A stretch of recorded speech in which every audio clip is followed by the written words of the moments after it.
Et tout de suite, avec Jean-Marc Daniel. Jean-Marc Daniel, notre économiste maison, professeur à l'École supérieure de commerce de Paris, polytechnicien, qui est avec nous. Jean-Marc, bonjour. Bonjour. Jean-Marc, est-ce une bonne idée?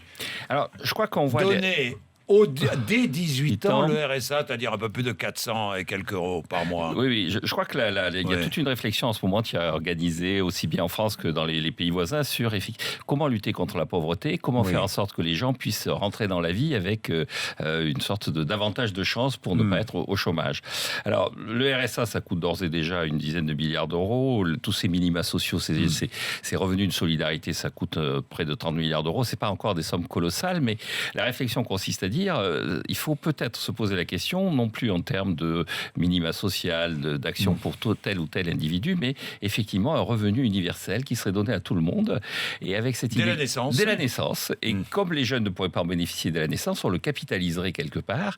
Et ensuite, jusqu'à l'âge de 18 ans. Et à 18 ans, on leur donne l'équivalent de ce revenu universel comme capital d'entrée dans la vie. Pour partir dans la vie. Ça pour ses études, pour s'insérer dans la société, éventuellement pour créer une entreprise et tout ça. Une entreprise, oui, bien sûr. Et ça part de cette double idée, c'est que le monde du travail est en train de changer. Le président de la République avait dit au vœu du Conseil économique et social cette année, les jeunes d'aujourd'hui auront probablement plus de clients que de patrons.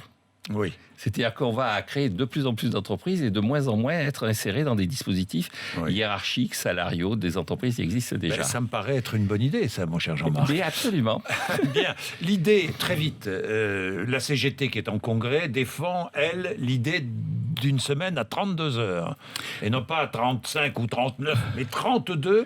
Et la CGT dit, ça permettra de créer 4,5 millions d'emplois. Oui, alors les 35 heures devaient créer 1 million d'emplois en 1997-98. En fait, les meilleures estimations, les plus favorables, disent que si on a créé 150 000 à 200 000 emplois, c'est le grand maximum. Ça fait très longtemps qu'on sait que ce n'est pas la réduction du temps de travail qui crée des emplois. En revanche, il y a quand même une chose, c'est que 32, c'est un multiple de 8. Et donc, ça permet normalement de mieux organiser la semaine de travail, puisque les semaines de travail sont organisées les journées de travail sont organisées autour de séquences de 8 heures dans l'industrie, ce qui prouve que la CGT reste un syndicat de l'industrie dans un monde qui est de plus en plus un monde désindustrialisé. désindustrialisé. Et on comprend sa perte d'influence. Merci Jean-Marc Daniel.